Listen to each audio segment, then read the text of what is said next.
Hello and welcome back to the Mum Drum. I know it has been a hot minute, but I have had a hot mess of a 2023, let me tell you.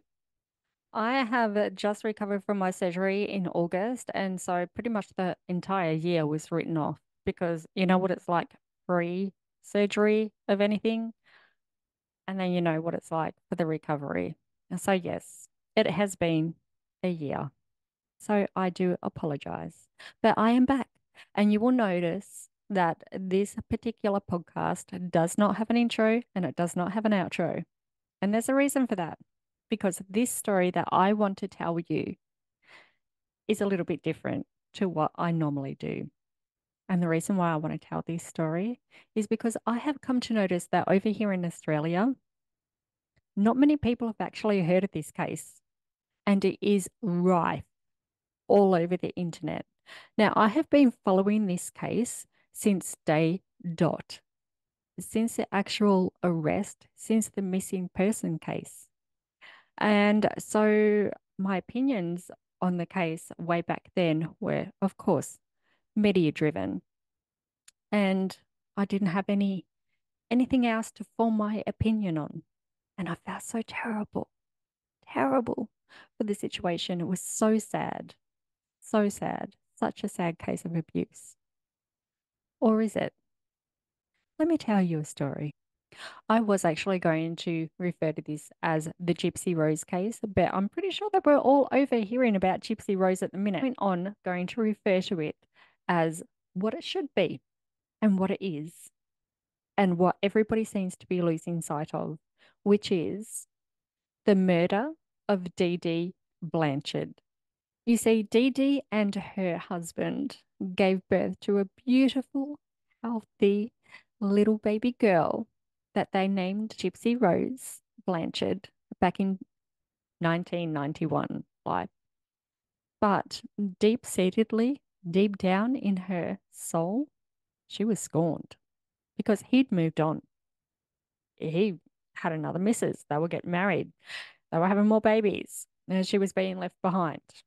You know, it's not a nice place to be, with all of the feelings of love and hurt and resentment and wishing that everything was all the way that it used to be once upon a time, everything that she wanted as a little girl, everything that she'd envisioned that her life and her family life would be.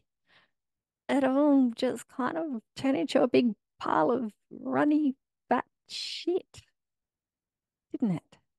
Yeah. Yeah. So what's a girl to do?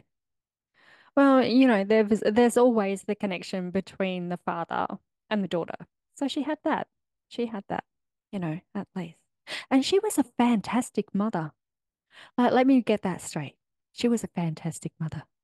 She loved that child. She would do anything for that child. And I mean anything for that child. Anything to give that child what that child wanted. Anything to give that child the attention and the praise and the love and the support that she knew her daughter deserved.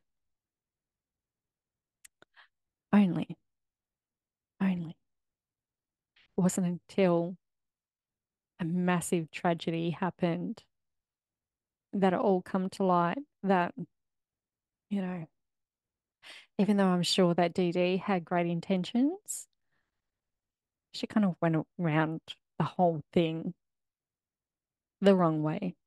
And in my opinion, it all came from a deep-seated want to reconnect with Gypsy's father.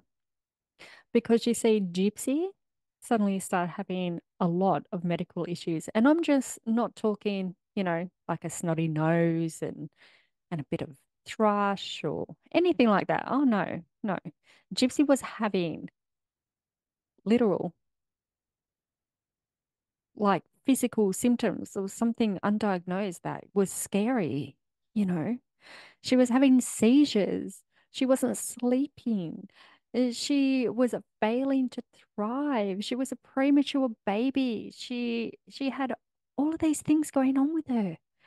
And then, you know, she started losing muscle mass as well, you know, and started refusing to walk. It was then that she discovered that her daughter Gypsy actually had muscular dystrophy, you know.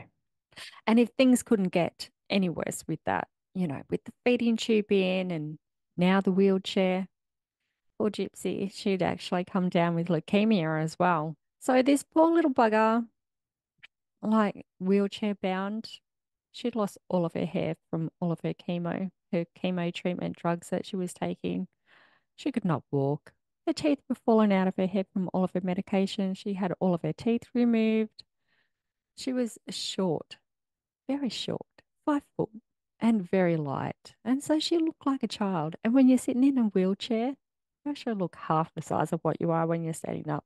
And because not many people actually saw Gypsy standing up because she couldn't, maybe the perception of her was a little bit misconstrued. Now, although Gypsy Rose was actually deathly ill, I mean, she was battling leukemia, for God's sake, and she had muscular dystrophy. She didn't have a very bright future at all, you know.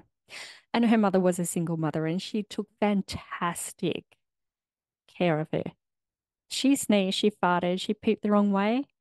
Her mother had her at the doctor. She demanded to know what all the answers were. She wanted to make sure that Gypsy constantly had the medical attention that she thought she needed. And for a very long time, like Gypsy just kind of went along with it. Oh, she'd be going to doctor's appointments and her mother would have her sit there and she'd wet her up before they went in, like when they do a reflexology test. Just pretend like, you're limp, no movement, and don't say anything. Let me do all of the talking, because you are mentally challenged as well. You see, Gypsy was actually born with a medical condition, which I can't remember the technical name for it, but it converts to basically small head syndrome. Now, keep in mind that she was very small to begin with, so it's not surprising, really, is it? And she did have some issues with her eyes, which was a true medical issue that she needed to address because when she was born, she had a very severely inturned eye, and she had corrective eye surgery to be able to correct that for her. The feeding tube that she had put in, considering that she was failure to thrive when she was a baby, this isn't a big surprise to me because I too have had two premature babies, and especially with my first one, who is also on the spectrum, we too had to look at options of a feeding tube, and they're actually quite easy to have placed in. The problem is they're not so easy to have removed because not a lot of people like to remove them if they weren't the one to place them there to begin with. Now, her teeth were another issue. They were falling out of her head. And so she had all of her teeth removed. And she had a lot of dental work up the back. When she smiles now as an adult, if you look up the back, top, and bottom of her jaw, you will be able to see the silver cappings that she's got on her teeth. But she had pretty much all of her teeth removed. I think she's got something like 6 or 16 original teeth left. Don't quote me on that one. Do your research. So, yes, medically necessary. I mean, you can't fake bad teeth, can you? Now, you might be asking, how is this even possible? How do you just turn up to a hospital with a child in a wheelchair and convince a whole medical team and specialists and surgeons that your daughter is so chronically ill that she is dying from leukemia? Dee Dee and Gypsy Rose were unfortunately victims to Hurricane Katrina. And so they lost everything. Not only did they lose their house, but Dee Dee also unfortunately lost everything related to Gypsy as well. Her birth certificate, all of her medical records, oh, gone. You know, it was a shit situation. Here she is, a single mother, just lost absolutely everything, and her daughter is terminally ill. But thank God that she had the love and support of her local GP. He not only helped support support them through the grief of losing everything, but also organized a special project for them from Habitat Humanity, who came in, relocated Gypsy and Dee Dee to a whole new other state and gave them a brand new house. A house built with everything that Gypsy needed to be able to live comfortably. This thing had wheelchair access ramps into the house. It was all open plan living. It was beautiful. And a lot of people that actually lived in the same court, they used their own bare hands to help build that house for them. They were so loved and supported when they got to their new community that the whole town just rallied around them. They won trips to Disney World. Gypsy was also awarded Child of the Year award. And just everywhere that they went, everybody just praised Dee Dee on what a fantastic job she is doing. Gypsy, on the other hand, she kind of had her doubts. You see, Gypsy was getting older, and there came a time when there was a bit of a discrepancy with her birth date. Now, Gypsy was under the impression that she was born in 1991, but here they are at a medical appointment, and the information on the documents say that she is born in 1995. What the hell is going on here? It was easily explained away, though, because the DD explained to Gypsy that because they were victims of Hurricane Katrina, where they lost absolutely everything, there must have been some mistake when everything was all reprinted. It's a simple mistake. Anyone could do it. You know, happens all the time. I mean, I know somebody that even got their birth certificate delivered to them, and the information on that was wrong. And it wasn't a small mistake by any means. So it is possible. However, soon turned 18, and her dad rang her for her birthday. She wanted to talk to Gypsy. He wanted to talk to Gypsy. He wanted to say, Happy birthday. Happy 18th. I can't believe you made it to 18. My God, you are such a strong girl. Survived all of this. Look at you, 18. However, Dee Dee had a warning. Please don't tell her that she's 18. She still has a mind of a 14-year-old, and it would upset her greatly if she knew that she was 18. So, you can wish her a happy birthday, but just don't mention she's 18. Okay, so this was a little strange. I mean, who the hell does that anyway? I mean, at some point in time, you can't just wrap them in cotton wool all the time. This child really needs to know her birth date, doesn't she? I mean, if anything happens, especially to Dee Dee, and a Gypsy is forced to look after herself, this is kind of information that is really important. She should at least know how old she is. But see, the thing was Gypsy was actually getting older, and nobody was forgetting about all of the medical conditions that Gypsy had either. So there come a point in time where they just stopped going to the doctor. It was getting too risky. The doctors were actually starting to make the connection between the discrepancy on the birth dates. And one doctor actually stepped in and started advocating for Gypsy. She wanted to get to the bottom of it. She could smell a rat. And so she contacted Dee Dee, and she's like, Dee Dee, I understand that you say that she was born in 1995, but there's other records that also say that she was born in 1991. And there's also another record that says that she was born in 1993. So, I mean, which one is it? I would love to be able to support Gypsy and you throughout all of her medical challenges that she is having. But unfortunately, my hands are tied. I cannot legally give Gypsy any treatment whatsoever without her consent if she is 18. And so you need to go and organize power of attorney.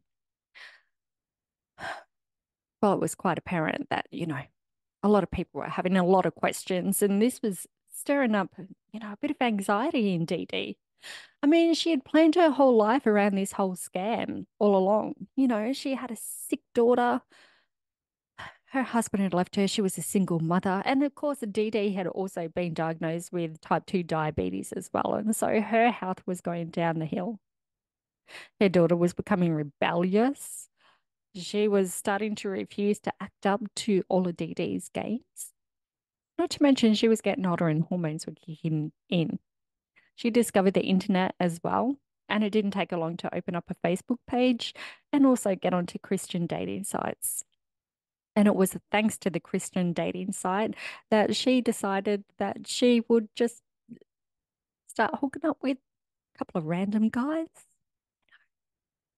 Something we all do on a Friday night when we're bored, don't we?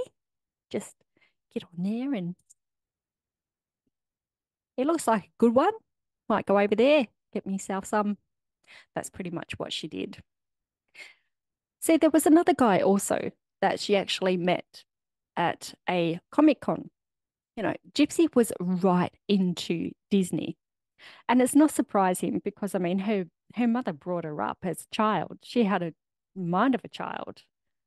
I mean, her experiences didn't extend outside the experience of her mind, which was a child. So therefore, even though there was no medical reason as to her being so immaturely minded, just the limitations on her life alone did that for her.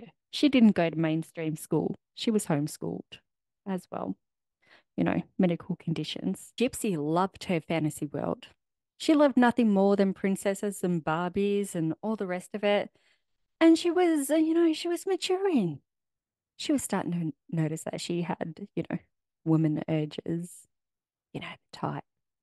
They start off as little dreams and then they become little niggles. And then you meet the internet and then you start chatting a bit of filth with a couple of guys and they introduce you to some new stuff. And it's like, wow, never heard of that before. And you go on a big fat rabbit hole because you've never had sexual education before because your mother is a Fruit Loop and you don't go to mainstream school. So there falls a pattern of regression. There come a time when Gypsy discovered the world of cosplay. She loved it. It was like a little bit of everything all rolled into one for her. It was a little bit of sexy, a little bit of role play, and it was also being a character, which was something that she was amazing at. Because keep in mind that her whole life had played a character of this sick child. Her mother's income depended on it. It's the only way that she could have nice things. She went to Disney World. She was Child of the Year. Her mother would get money sent to her in cash, in envelopes. They were doing okay. As long as they keep up the scam. But Gypsy wasn't blind to it all. Mm. She knew that she could walk. And so one day when they went to this Comic Con convention, that is actually really quite fucking hard to say, by the way, especially when you're Aussie. And she met a guy there. She was so entranced by the whole world, not to mention attracted to this guy as well. You know, they kept in contact. She even stole herself a mobile phone and activated it. Her mother didn't know that she had it. She did later on find it and smash it on her, but she used it to communicate with the guy that she had met at the Comic Con. They got along so well that she decided that she would just get up one day and just leave the house and go and pay him a visit. You know, leave the wheelchair at home and just go over. So, it wasn't as if Gypsy was bound to the house. She claimed she was. I'm not so sure how true that was, but it doesn't make for great TV though. It wasn't the first time that Gypsy had been seen walking around town either. There'd actually been reports of other people that had both seen Gypsy playing out of her wheelchair and also been spotted down at, you know, local shopping centers and stuff, just walking around like nothing was fucking happening. So there was starting to be rumors circulating. Now, see, the thing was people were kind of cottoning on, and Gypsy already had worked it out. I mean, Dee Dee might have been portraying to everybody that she had a mind of a 14-year-old, but I can assure you she did not. Gypsy was living the best of her both lives. She was raking in the money for her mother and living the best life. And then she was sneaking out and she was going to do adult things, which she should have been doing because by this stage she was in the ages of 20, leading into 21. So when that first relationship broke down, after Dee Dee's mum come kicking in the front door to drag her daughter's ass back home and sit her back in her wheelchair, she didn't give up. Mm-mm. She found somebody else on a dating site. His name was Nick. Nick was a quiet, shy guy, didn't have a lot of friends. He was also on the spectrum and he was being investigated for some quite serious medical issues. It's not anything that's severely uncommon. I mean, it's easily treated, but he'd been seeing and hearing things, and he knew that he wasn't the full two bomb to begin with, and he knew he was different. He'd basically self-diagnosed himself as split personality. He said that he had multiple personalities. Not only that, but one of his oldest personalities was like a 1,000-year-old vampire. He was the darker side of Nick. He was the side that you didn't want to mess with. You know, Nick, his own self, he was such a sweet, polite guy. He may have had his mental challenges, but he had compassion and empathy. And you could tell that with a little bit of encouragement in the right direction, that he always knew what the right choice was at the end of the day to make a moral stance on a situation. However, Gypsy had other ideas in mind. She was falling for him fast. She's like, I think this guy may be the ticket to my way out. My mother is. She's been so controlling. All I want to do is get out and live my life. And my mother won't let her because, the minute that I walk out that door and I'm spotted, the whole game is up. And it's not just going to be her that's going to go down. I'm going to go down too. And 9 times out of 10, these things only unfold one way or the other. I mean, have you ever heard of cases where women fake their pregnancies? Everyone believes them, and then they suddenly find themselves 2 weeks out from their due date. I mean, you're so close to pulling this shit off. You can't let it go yet. So what do? You go and get one. You just go and, get a random baby from a womb. The fresher, the better. You know, it makes for better television. It's more realistic. These things happen. There would have come a time where people would have been asking how this very terminally ill child is still alive at the age of 30. I mean, I'm sure they had a backup plan because Dee Dee always had a backup plan. I'm sure that they just would have sold the house and moved to a different state and maybe even changed their names. Or maybe Dee Dee would have to actually, live out the whole story to the end, to the literal end. The literal end of Gypsy's life. I mean, was that what it was going to come down to? Was she going to have to end this child's life to save face? Well, I don't think Gypsy Rose actually wanted to stick around and find out. I mean, she had met this new guy, Nick, on a dating site, and he was like right into everything that she was in. Fantasy play, sex, you know, like they just had their own little world going on, didn't they? They were so desperate to be together that they even hatched a plan that they would just meet one day at the movie theater. And, you know, like Dee Dee would have to accept him then, wouldn't he? However, it didn't go to plan. It all fell to shit quite quick because Dee Dee kind of saw through him and, mother's intuition. You know when someone's hunting around for your children. You just know. And she wasn't having any part of it.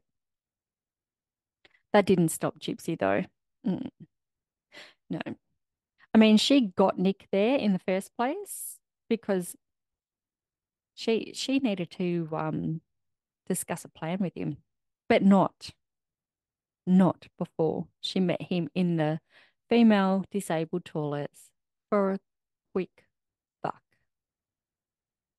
at the movie theatre in a Cinderella dress in a wheelchair. You see, Nick had never had a girlfriend before, and he was quite stoked in Gypsy. He was like, at first, he's like, is this bitch crazy? I don't know what is going on. And he was even asking questions to like some of his other friends and people that had known Gypsy, like, is this chick crazy? And they were warning him, dude, she is. You shouldn't get involved. But unfortunately, it was too late. You see, Nick wanted to be with Gypsy, but DD wouldn't let it.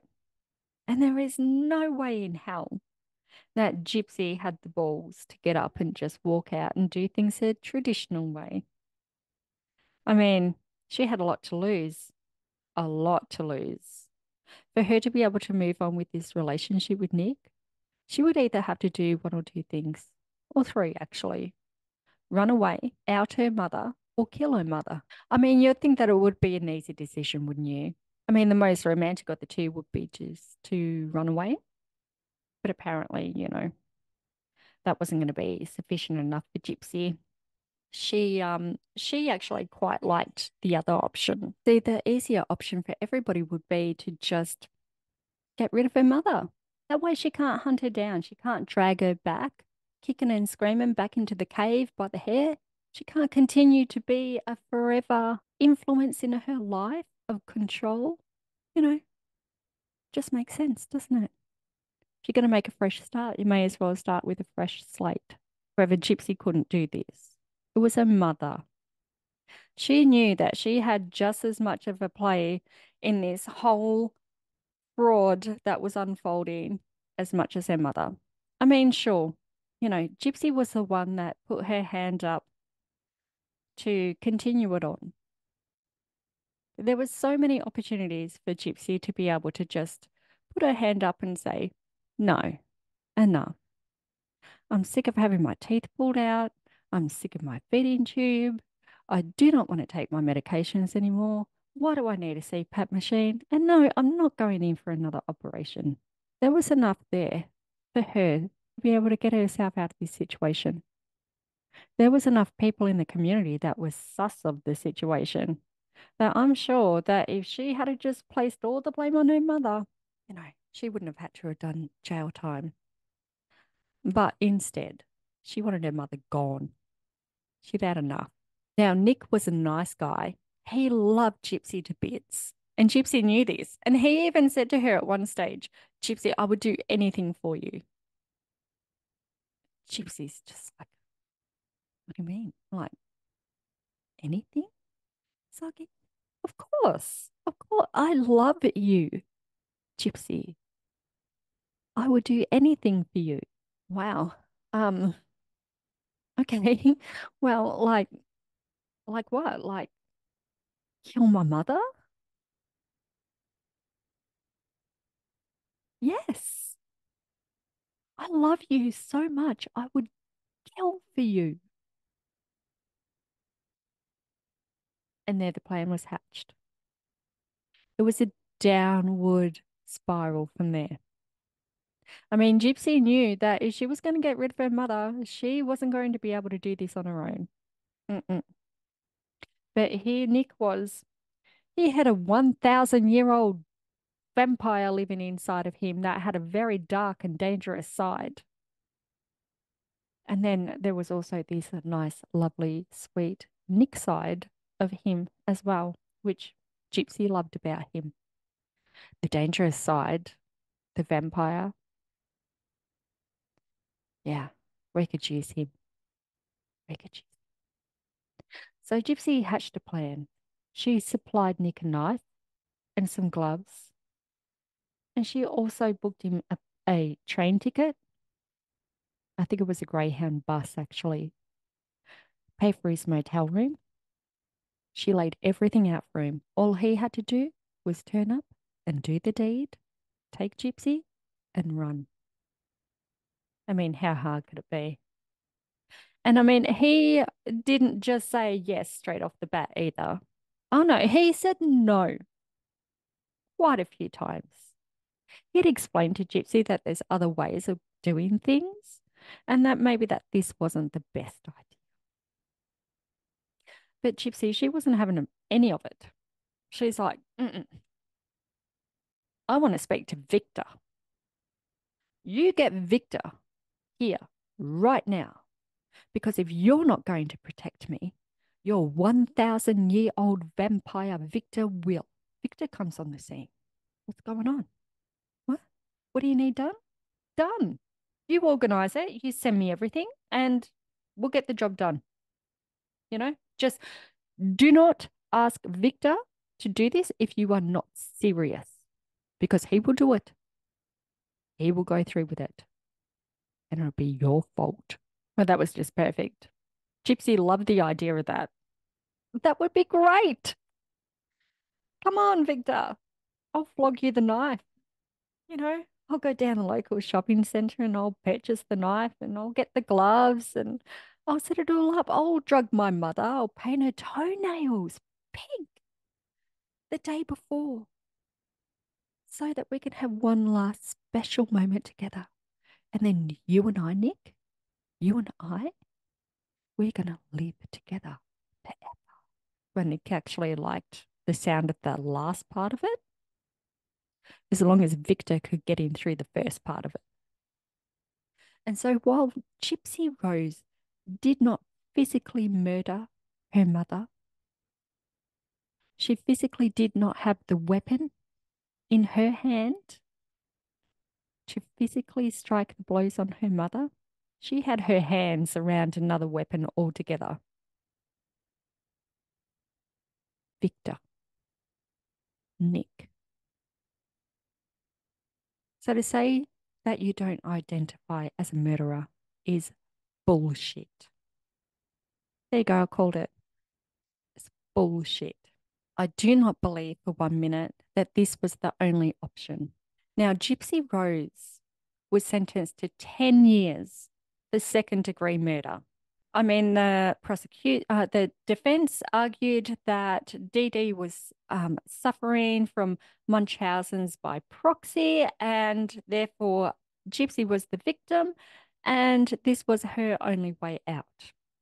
Considering the severity of the child abuse, which I do believe to some degree it was, thanks to Dee Dee's poor mental health at the time, she was charged with second-degree murder and got 10 years. Nick, on the other hand, was sentenced with first-degree murder and he got life. How does that make sense? So 8.5 years into Gypsy's prison sentence, she was released. And so at the beginning of 2024, Gypsy is now walking free, while Nick still remains spending the rest of his life incarcerated. Tell me how this makes sense. I have no doubt in my mind that Gypsy suffered. I have absolutely no doubt that she suffered. But at what point does it become a game? What point does it turn into fraud? And I tell you what, the things that I have been hearing on the good old YouTube, the creators that I have come across. There is a woman named Fancy. I don't know whether you've ever watched her channel or familiar with it, but I have only found her in the last week. She knew the family for the past, she worked with the family for 7 years. She was their PA. Boy, does she have some stories to tell. I suggest that you head over there and actually watch her. You can find her, the Good Wives Network, on all of the platforms. You see, Gypsy's rise to fame was so fast when she got out of prison. I mean, within the first 24 hours of Gypsy Rose leaving prison, she had over 6 million Instagram followers. It is now up over 10 million. She had a faster social media rise than Beyonce. Beyonce. Let that sink in. So, what does she plan on doing with her life now that she is out of serving her 8.5 year prison sentence for murdering her mother? Or she plans on being an advocate for Munchausen by proxy.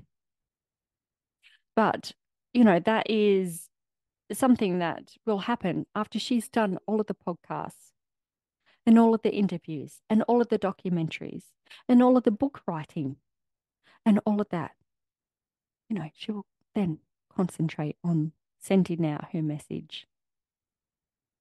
But Gypsy, she didn't waste any time.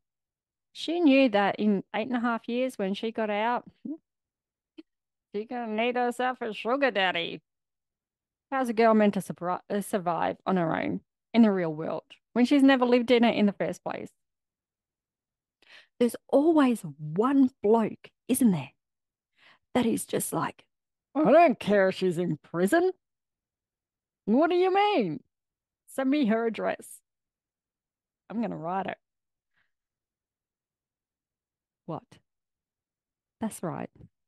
Gypsy Rose had a pen pal in prison whom she formed a romantic relationship with, whom she then went ahead to marry while she was still incarcerated. And so now Gypsy Rose is out. She's walking the red carpet. She is talking her smack all over the internet, making everybody very extremely upset and angry. And here she is just reeling in all in. You know, at what point of this whole situation do we actually stop and think about the murder victim? There is more than one victim in this. There's Nick, this child who is on the spectrum, struggling with his mental health to begin with, gullible, still lives with his parents, no worldly experience, lonely. Not one girl wants to look at him. But then here comes Gypsy Rose. That shows him all of the sex. She's gone hardcore. She's dressing up. She's wearing wigs. They've got multiple personalities. They're doing it in bathrooms. This girl, she's wild. He's in love. And because he lives in his own fantasy world, and I don't mean that disrespectfully, he is so easily influenced.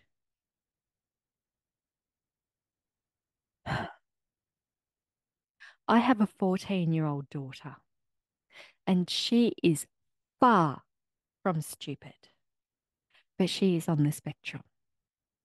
And I can tell you, with even being on the healthier side of the spectrum, the high functioning side of the spectrum, she still spent 3 years of her life thinking that she was Anna from fucking Frozen. When these children, when their minds get so engrossed into a fantasy world, that becomes their world. That becomes their world. Now, as far as I know, Gypsy Rose doesn't actually suffer from any mental delays. I mean, her grammar and all the rest of it. She was actually quite high functioning. She's pretty well put together. She is a very well spoken. She may be a bit deranged with some of the things that she's coming out with, but she was far from stupid. And you have to remember, she was trained by the best narcissistic, controlling, manipulative woman there was, which was her mother. And I don't say that with any disrespect. It just is what it is. And it doesn't mean that Dee Dee loved her any less. And it doesn't mean that Dee Dee cared any less. It just means that Dee Dee has some very deep-seated issues that needed addressing. And there were so many people that could have at least stood up and put their hand up and said, you know what, I've seen something really unusual here. And it's really not making sense. And it's really making me uncomfortable. You know, all of this, all of this because people turn a blind eye. It's sad. Because when the next child that's in a wheelchair suffering from leukemia and they've got 2 months to live and their parents are working their ass to the bone and selling shit and giving up their cars and taking on second jobs and borrowing from family members and all the rest of it, just to be able to medically support their dying child, then this case is a real big kick in the balls for people that are genuinely going through that. And so, if we are going to be letting Gypsy Rose Blanchard out of prison after 8.5 years and giving Nick a full life sentence, then we really have to stop and think to ourselves, how is this going to influence prosecutions of similar cases in the future? I mean, does this give you a green light to say that somebody was abusing you, that you can take their life? I mean, this was not a matter of self-defense. This was not a matter of self-defense. This was planned, evilly, meticulously, right down to Greyhound bus tickets, right down to perfectly selected stolen knives to finish the job, right down to selecting the color of her fucking nail polish and her nightgown that she was going to wear on the night of her mother's murder. I mean, I just can't. Oh, it just makes me mad. One or two things that really need to happen in this situation. Either Nick needs to be released immediately, or Gypsy needs to go back in, or both of them need to be relocated to spend the rest of their lives in a mental institution. But I can tell you, she's she's still manipulating everybody. I mean, head over to this Nancy. Oh, sorry, it's not Nancy. Fancy. Head over to Fancy's channel and just have a scroll through and make up your mind for yourself. It's what I did. And I mean, I only really landed on her videos because I had this deep gut ugh, moment telling me that there was something not quite right with this whole entire thing. Yeah, I was right. Mm. Anyway, guys, I do have a lot more to say on the topic, but I am quickly running out of time. And so I may even have to do a part two to this. Thank you for listening. All of these opinions inside this podcast are, of course, only my own. You are free to take from it whatever you wish. You do not have to agree with me. You do not have to be mean. You do not have to cause any more drama in anyone's comments in regards to the situation. It is what it is. We can't change it, but maybe we can pick it apart together. I mean, I am not set one way or the other. All I know is that this case makes me feel extremely uncomfortable.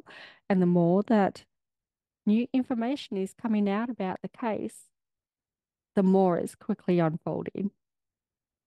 I think this is going to be one of the world's biggest rise to fame and fall to death social media presences to have ever existed. Because I am pretty certain that Gypsy Rose Blanchard is well and truly on her way to being cancelled. Let me know what you think in the comments down below. Have a great day. Stay safe.